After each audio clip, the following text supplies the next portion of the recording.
이스라엘 자손이 광야에 거류할 때 안식일에 어떤 사람이 나무하는 것을 발견한지라.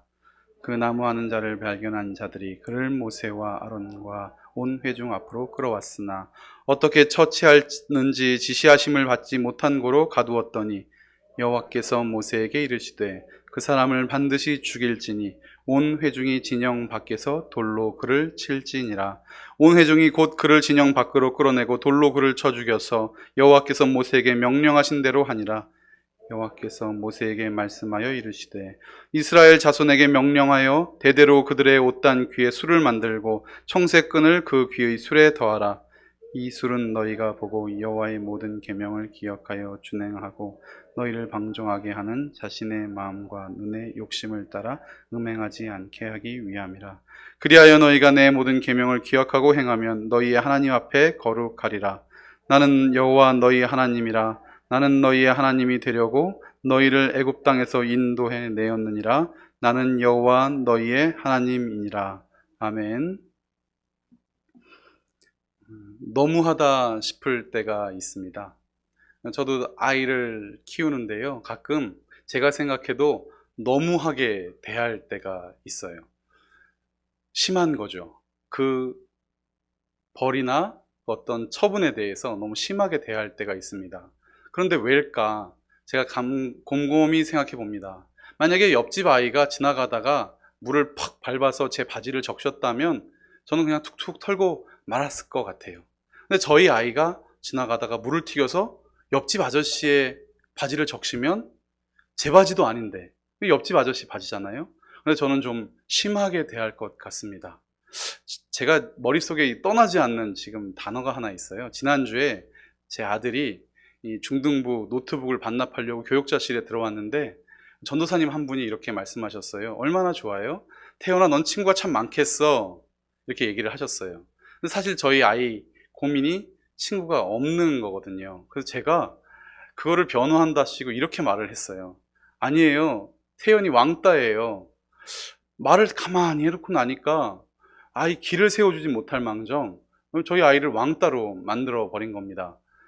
그런데 이유가 하나 있었어요. 친구 많지? 라고 했을 때 태연이가 아니요 라고 대답하기 하기 싫었던 그 느낌 아시겠습니까? 저희 아이가 그것에 대해서 아니에요, 전 친구가 별로 없어요 라고 말하기 싫어서 마치 제가 먼저 대답해 준다고 한 게 저희 태연이는 왕따예요 이렇게 말을 해버리고 말았습니다. 미련한 아버지죠. 오늘 근데 민수기 15장 32절에 보니까 이스라엘 자손이 광야에 거류할 때, 아니 광야가 어떤 곳입니까? 풀나무가 그렇게 많지도 않은 곳인데 그 어떤 한 사람이 안식일에 나무하는 것을 발견하게 됩니다. 발견하게 됐는데 누가 발견했을까? 옆에 있는 이웃 사람들이 발견을 했겠죠. 그랬더니 33절에 보니까 그 나무하는 자를 발견한 자들이 그를 모세와 아론과 온 회중 앞으로 끌어옵니다. 아이고 참, 제가 이 본문을 보면서 참 딱하기도 해라.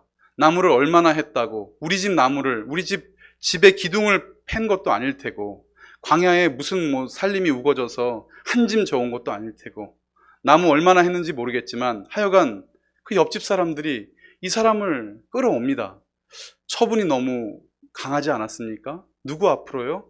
아론과 모세 앞으로 끌어온 것입니다. 예를 들자면 이렇게 되는 거겠죠. 저희 아이가 뭔가를 잘못했다고 했을 때 친구들이 교장 선생님, 교장실로, 반장도 아니고 담임 선생님도 아니고 교장실로 제 아이를 데리고 끌고 갔다면 오늘 저희 아이가 여러 번 죽는데요. 네, 하여간 너무 좀 과한 처분 아닌가 싶습니다. 모세와 아론 앞으로 굳이 천부장, 백부장, 십부장이 있을 수도 있고 혹은 없다 하더라도 그렇게 굳이 아론에게로 데리고 왔습니다. 그랬더니 모르는 거예요. 어떻게 해야 될지를 모르는 거예요. 왜 몰랐을까? 어떻게 처치하는지 지시함을 받지 못한 거로 가두었더니 이 부분이 이제 학자들이 이제 의견이 분분합니다. 어떤 학자는 안식일을 범하였으니까 죽는 것은 자명한 일인데 그런데 어떻게 죽여야 되는지 이 사람을 어떻게 벌해야 되는지를 몰라서 그 지시함을 받고 있었던 것이다 라고 얘기하는 학자도 있고 어떤 학자는 이 부분에 대해서 아니다. 그 사람이 한 그 행위가 과연 안식일을 범한 일인지 아닌지를 구별하고 싶어서 지시함을 따르고 있었던 거 아니었겠냐, 이렇게 이야기를 합니다. 여러분은 어떻게 생각하십니까? 안식일날 나무를 하는 것은 안식일을 범한 정도가 되는 것입니까? 안 되는 것입니까? 저는 살짝 이렇게 보면서 나중에 랍비들이 정한 법칙이 되겠지만 안식일 날은 900m 이상 걸을 수가 없었다고 합니다. 안식일에는 걸을 수 있는 길이가 약 900m. 900m. 왜 900m인지 아시나요? 제가 섬유 전공이라고 말씀을 드렸잖아요. 오늘 섬유 얘기를 좀 할 건데, 한 사람이 하루에 짤 수 있는 실의 길이가 860m입니다. 모르셨죠? 그걸 1데니어라고 하는데, 달러, 데니어, 이 D자가 들어가면 이게 원데이, 하루라는 얘기인 것 같아요. 하여간 이 대략 한 사람이 실을 짤 수 있는 길이 정도 걸을 수 있었다라는 건데요. 어쨌든 그렇게 걸을 수 있었는데, 그럼 그 나무하는 자는 그 이상 걸어갔던 것일까, 걸어가지 않았던 것일까, 뭐 이런 것도 제가 궁금해지기는 했습니다. 그런데 문맥적으로 15장 전체의 문맥적으로 살펴보면 이 사람은 범죄한 것이 맞습니다. 왜냐하면 지난주에 히브리서 새벽 예배 설교 때도 말씀을 드렸지만, 살짝 앞으로 돌아가서 30절을 저희가 보면, 본토인이든지 타국인이든지 고의로 무엇을 범하면 누구나 여호와를 비방하는 자니 그는 백성 중에서 끊어질 것이니라, 이렇게 얘기를 해놓고 그 다음 예화가 지금 이 나무 팬 사람의 예화가 나오는 거잖아요. 그러므로 이거는 명백하게 무언가 하나님께 범죄를 한 것입니다. 무슨 범죄를 했을까? 고의로 범죄를 한 것입니다. 악의로 범죄를 한 것이죠. 이해가 되시나요? 꼭 그날 해야 될 일이 아님에도 불구하고 일부러, 사실은 짐짓, 부지 중에 혹은 잘 모르는 상황에서 한 모든 죄는 사하심을 받을 수 있습니다. 아시죠? 이스라엘 백성들이 그렇게 어려운 세상을 살아간 것이 아닙니다. 저들이 하나님 앞에 전심으로 회개하면 하나님께서는 언제나 저들을 받으시고 저들을 사하해 주시고 저를 돌이키셨거든요. 하나님의 진노를 돌이키셨거든요. 그런데 오늘 이 사람이 어떤 판결을 받습니까? 35절 말씀입니다. 함께 읽어볼까요? 시작. 여호와께서 모세에게 이르시되 그 사람을 반드시 죽일지니 온 회중이 진영 밖에서 돌로 그를 칠지니라. 아멘. 어떻게 죽이라고요? 돌로 그를 치라. 어디서요? 진영 밖에서. 보통 진영 밖에서 처형되는 경우에는 진영 안에서 그 일을 행하면 진영이 오염되니까, 죄로 인하여 여러 가지 그의 더러움으로 인하여 진영이 오염되니까 진영 밖으로 끌어내는데요. 그 처벌 방법이 돌로 치는 경우, 기억나십니까? 언제 돌로 쳤죠? 요한복음에 보니까, 네, 맞습니다. 간음한 여인일 경우에 돌로 쳤습니다. 또 언제 돌로 쳤죠? 여호와의 이름을, 우상숭배 지금 말씀하시려고 그랬는데 맞습니다. 우상숭배와 여호와의 이름을 더럽혔을 때 이 돌로 치게 됩니다. 다시 말하면 성호, 하나님의 거룩한 이름을 망령되이 일컬었을 때, 성소, 하나님의 성소를 더럽히거나 하나님의 거룩한 성일을, 안식일이죠, 범했을 때는 사실은 진영 밖으로 끌려가서 돌로 침을 당하게 됩니다. 그리고 성적인 범죄가 여기에 포함이 되죠. 그렇다면 이 사람이 범한 죄는 무엇일까? 나무를 한 것이 어떤 죄가 되는 것일까? 나무가 죄가 되는 것이 아닙니다. 그 사건 하나로 비결되는 것이 아닙니다. 아마 추측컨대 이 사람은 고의로 이것을 했던 것 같습니다. 아니, 어쩌면 말렸겠죠. 하면 안 돼. 걸어가니까. 뭘 들고요? 도끼를 들고. 여보, 오늘 도끼 들고 나가면 안 되는 날이야. 이웃들도 말렸겠죠. 200만, 300만이나 되는 그 군영들이 진을 치고 있는데 이 도끼 들고 나무하러 가려면, 그렇죠, 쉬운 일이 아닙니다. 집 앞에 있는 나무 베는 건 아니었을 테니까요. 그러니까 지금 여기 보면 다른 사람의 만류에도 불구하고, 혹은 하나님께서 하지 말라 말씀하신 것을 마음속에 깨닫고 있음에도 불구하고 저 사람은 도끼를 들고 걸어 나간 것이죠. 그러므로 온 회중은 36절에 보니까 진영 밖으로 그를 끌어내고 돌로 그를 쳐 죽여서 여호와께서 모세에게 명령한 대로 다 준행을 하고 맙니다. 하나님께 회개함으로 용서받지 못할 죄는 없습니다. 왜냐면요, 우리 인생 자체가 죄인이기 때문입니다. 얼마나 여러분 깨끗하십니까? 제가 가끔 드는 예기도 합니다. 이 하나님의 예배당을, 지금 여기 한 550석 이상 되는 이 큰 예배당을 만약에 삼다수로 가득 채웠다고 해봅시다. 그러면 여기는 생수의 바다가 되는 거죠. 생수가 되는 겁니다. 그런데 저 끝에서 누가 스포이드로 똥물 한 방울을 탁 떨어뜨리면 여기는 삼다수가 되는 거예요? 똥물이 되나요? 똥물이 됩니다. 여기를 가득 똥물로 메우고 삼다수 한 방울 떨어뜨린다고 여기가 삼다수가 되지는 않습니다. 죄의 오염도는 이처럼 무시무시합니다. 그러므로 우리는 기본적으로 죄인이고 우리는 멸망받아 마땅합니다. 그런데 이 죄인이 하나님께 나아가면 스포이드 한 방울짜리 똥물이든 전체가 똥 덩어리든 죄악 덩어리든 우리는 주 앞에 온전함과 정결함과 순결함을 선언받는 것 아니겠습니까? 그런데 오늘 이 하나님의 거룩한 선언에 대해서 손을 들고 반기를 가하는 거죠. 오늘 보니까 그런 사람은 31절 보겠습니다. 바로 앞절 31절. 그런 사람은 여호와의 말씀을 멸시하고 그의 명령을 파괴하였은즉 그의 죄가 자기에게로 돌아가서 온전히 끊어지리라. 30절에 보면 고의로라고 설명된 그것이 손을 높이 들고라고 제가 말씀을 드렸었습니다. 손을 높이 들고 하나님의 계명에 대해서 항명하는 그 사람은 여호와의 말씀을 멸시하고 굉장히 강한 단어입니다. 명령을 파괴하고 하나님의 공동체와 하나님의 명령을 파괴하고 그의 죄악이 그래서 자기에게로 돌아가 그는 백성 중에서 끊쳐진다는 말입니다. 여러분, 우리에게는 늘 회개의 기회가 있습니다. 누구에게나 있습니다.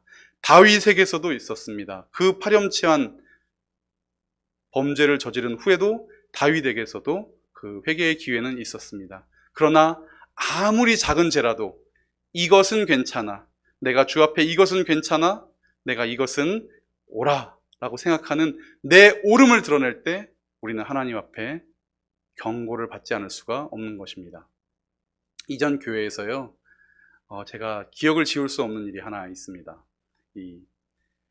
어떤 분이 후원을 해주셨어요. 그래서 지금 당장 중고나라 아십니까? 중고장터, 인터넷 중고장터에 갖다 팔아도 20만 원을 받을 수 있는 디지털 카메라를, 새 거를 지금 당장 팔아도 5만 원에 팔기 시작했습니다. 20세트가 주어졌는데요. 사라고 아무리 그렇게 제가 목소리를 외쳐도 안 사시는 거예요. 어르신들이 뭐 디지털 카메라가 필요하시겠어요? 그래서 제가 얘기를 했죠. 중고로 20만 원인데 5만 원이면 거저예요. 얘기를 했더니 이제 막 하나씩 둘씩 팔려 나가는데 이게 기증받은 물건이다 보니까 불량품이 그 안에 2대가 있었어요. 하나는 몸체가 문제가 있었고 하나는 렌즈가 문제가 있었어요. 그러면 2박스를 반납을 받았으니까 몸체 하나, 렌즈 하나 성한 걸로 팔고 나면 5만 원을 더 벌 수 있었잖아요. 그래서 팔았어요. 뭐가 남았습니까? 망가진 몸체와 망가진 렌즈가 남았습니다. 이거 버려야 되는데 어떻게 했을까요, 제가? 제가 아간도 아닌데 너무 갖고 싶은 거예요. 이거 얼마짜리니까? 그냥 팔아도 20만 원짜리니까. 수리비를 물어봤더니 10만 원짜리라는 거예요. 여러분, 그러면 안 됐었는데 제가 여쭤봤어요. 그 바자회를 담당하는 권사님한테 여쭤봤어요. 권사님, 저 이거 가져도 돼요? 망가진 건데. 뭘 속였죠? 10만 원의 이익을 제가 취할 수 있는 그 부분을 속였어요. 저는 있는 그대로 말했어요. 망가진 물건이에요. 권사님, 이거 저 고쳐서 써도 되죠? 물어봤어요. 권사님께서 당연히 이성욱 목사 갖다 써도 된다고, 그거 괜찮다고. 제가 그거를 가지고 왔어요. 그리고 고쳐서 그거를 썼죠. 어떻게 됐을까요? 1년이 지났는데 지금 망가져 있습니다. 수리비가 30만 원이래요. 하여간 그건 중요한 것이 아닙니다. 제가 제 마음을 알았어요. 여러분, 모를 것 같지만 사람의 욕심이 아주 작은 욕심이라도 내 스스로 압니다. 이것이 지금 내가 하나님 앞에 고집 부리고 있는지, 내가 하나님 앞에 버티기고 있는지, 회개 안 하고 내 마음속에 옳다라고 우기고 있는지 압니다. 제가 처음에는 몰랐어요. 아니야, 나는 맞아. 망가진 건데 뭘. 내가 고쳤잖아. 고친 수리비도 내가 냈어. 10만 원이나 들었는데, 저 사람들은 5만 원에 사갔는데 나는 10만 원이 들어서 이걸 가지게 된 거야. 허락도 받았어. 하나님이 아니라 그러세요. 끝까지 아니라 그러세요. 저더러 잘못했다라고 얘기하세요. 여러분은 어떠십니까? 오늘 나무 팬자가 물론 잘못했는가 아닌가도 중요하지만 이 말씀을 듣고 계시는 여러분들 마음 가운데 홀이라도, 조그만 조각이라도 하나님 앞에 내가 숨기고 있고 내가 우기고 있고 지금도 아니라고 부인하고 있는 죄가 있다면 여러분, 우리는 어떻게 해야 할까요? 주 앞에 그것을 내려놓아야 합니다. 하나님은 우리가 죄와 함께 걷는 것을 원치 않으세요. 우리가 더러움과 함께 걷는 것을 원치 않으십니다. 그리고 정말 뜬금없이 오늘 37절 말씀을 우리에게 주십니다. 우리 37절 함께 읽어볼까요? 시작. 여호와께서 모세에게 말씀하여 이르시되, 38절 읽겠습니다. 이스라엘 자손에게 명령하여 대대로 그들의 옷단 귀에 술을 만들고 청색 끈을 그 귀에 술에 더하라. 아멘. 여기 보니까 뭐를 거기다 더하라? 예, 옷단 귀에 술을 만들고 청색 끈을 그 귀에 더하라. 그 레위기 전공자인 김경렬 교수님은 이 청색에 대해서 이렇게 말씀을 하시더라고요. 히브리어 테켈레트의 아카드식 어원은 타킬투라고 합니다. 타킬투. 이게 지속적인 뜻이래요. 지속적인이란 뜻을 가지고 있대요. 다시 말하면 청색 끈을 그 귀의 술에 더하라, 이 말은 지속적인, 결코 변색되거나 바래지 않는 그 염료를 거기다 더하라, 이렇게 얘기한 건 아니겠느냐, 뭐 이렇게 설명을 하시긴 합니다. 중요한 것은 여기서 제가 한 가지 질문 하나 드려보고 싶습니다. 여러분, 청바지 좋아하십니까? 청바지 자주 입으십니까? 제가 아까 이 설교를 준비하면서 우리 임명숙 전도사님께, 전도사님 청바지 좋아하세요? 그랬더니 좋아하시는데요. 여기 이렇게도 입고 저렇게도 입고, 그래서 청바지가 참 편리해서 편하고 자유스러워서 청바지를 입는다고 말씀을 하시더라고요. 청바지 좋아하시죠? 그런데 이 얘기를 듣고 있던 우리 날카로운 고 장권 목사님께서 뒤에서, 청바지는 안 자유스럽죠. 청바지는 불편한 옷이라는 거예요. 여러분 어떠십니까? 청바지가 자유스러운 옷입니까? 불편한 옷입니까? 청바지를 좋아한다면 왜 청바지를 입으시죠? 네. 청바지에 있는 여러 가지 기능을 조사한 결과 청바지 회사에서 이런 결론을 내렸습니다. 청바지에 쓰이는 염료가 인디고 블루라는 염료인데요. 아시나요? 인디고 블루? 우리 세탁소를 하시는 분들은 아실 텐데, 청바지는 처음 사는 날부터 버리는 날까지 염료가 탈색되게 되어 있습니다. 제가 섬유 전공이라 정확합니다. 확실합니다. 청바지는요, 날마다 색깔이 변하게 되어 있어요. 그래서 물이 잘 빠진 청바지는 중고라도 비싸게 팔리잖아요.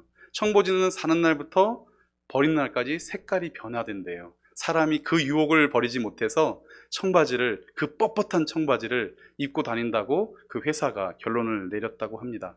그런데 인디고 블루는 그런 염료지만 여기에 타킬2라고 쓰여지는 이 테켈레트, 이 청색끈에 쓰여진 염료는 그 당시 지중해에서 나오는 염료로서 이거는 색깔이 변하지 않는, 한번 방송실 띄워주실 수 있으시면 바로 요겁니다.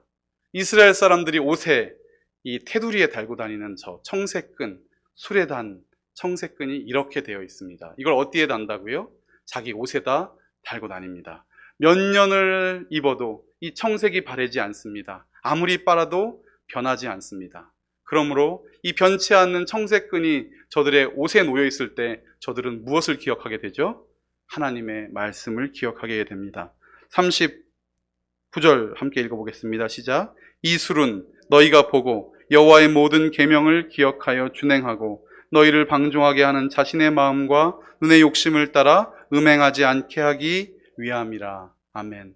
날마다 변하는 청바지 같은 청색이 아니고요, 영원히 변치 않는 하나님의 말씀과 같은 이 변색되지 않는 이 청색 술을 옷깃에 달아서 우리는 여호와의 계명을 지키도록 하신 하나님의 귀한 사랑을 이 본문에서 느끼게 됩니다. 여러분의 옷에는 무엇이 달려 계십니까? 혹시 어떤 분은 배지를 달고 다니시기도 합니다. 국회의원인 분들은 꼭 여기 자랑스럽게 뭐 하나 달고 다니시더라고요. 여러분은 혹시 반지를 끼고 계십니까? 결혼을 했던 그날을 기억하시면서 혹시 목걸이를 하고 계시는 분도 계십니까?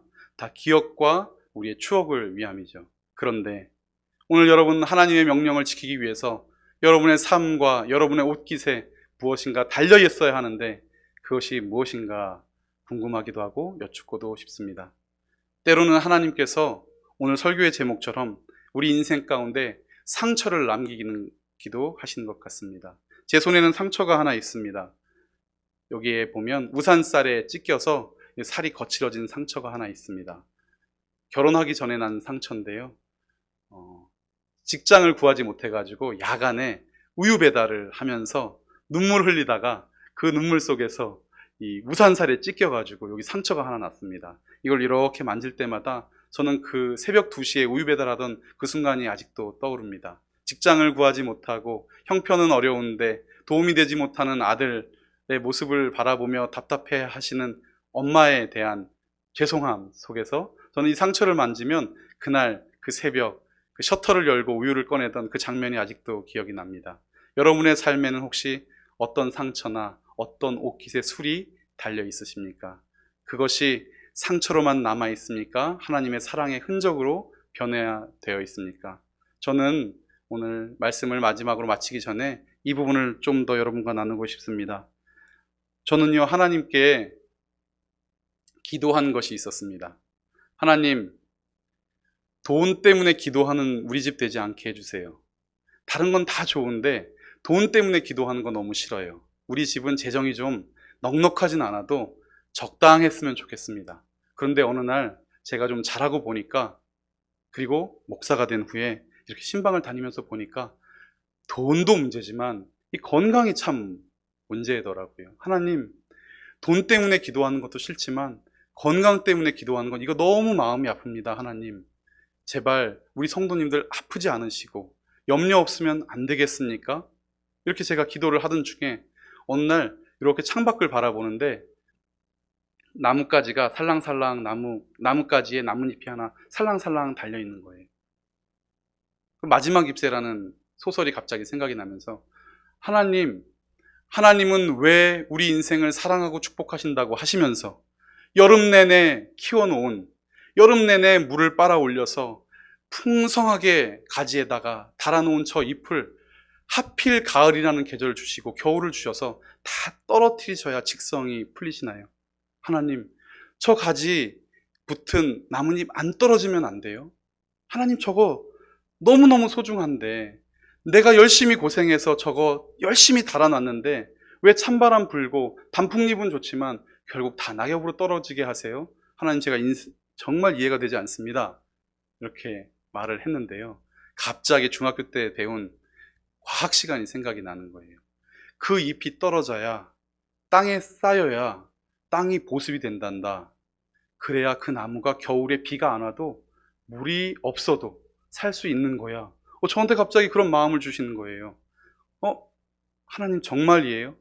저 나뭇잎이 떨어져야, 그래서 땅 위에 쌓여서 땅이 보습이 돼야. 그러고 나니까 갑자기 감사가 밀려오기 시작했습니다. 그렇구나.